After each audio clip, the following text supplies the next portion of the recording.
আমি এমন একটা পর্যায়ে এসে দাঁড়িয়ে আছি যেখানে আমি কিছুই করতে পারতেছি না। না পারতেছি পরিবারের মানুষের স্বপ্ন পূরণ করতে, না পারতেছি নিজের স্বপ্নগুলো পূরণ করতে। আসলে একদম জীবনটা আমার থমকে গেছে। আমি কিছুই করতে পারতেছি না। কি হচ্ছে আমার জীবনের সাথে, কেন হচ্ছে, এই হিসাবগুলো আমি মিলাতে পারতেছি না।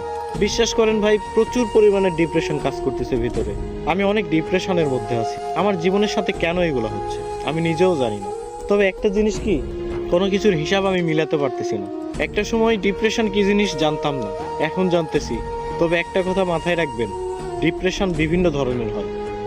শুধুমাত্র প্রেম বিচ্ছেদের কারণেই যে মানুষ ডিপ্রেশনে ভোগে, বিষয়টা এমন না। সবচেয়ে ভয়ানক ডিপ্রেশন হচ্ছে ফ্যামিলি প্রবলেম। হ্যাঁ, এগুলো আপনারা বুঝবেন না।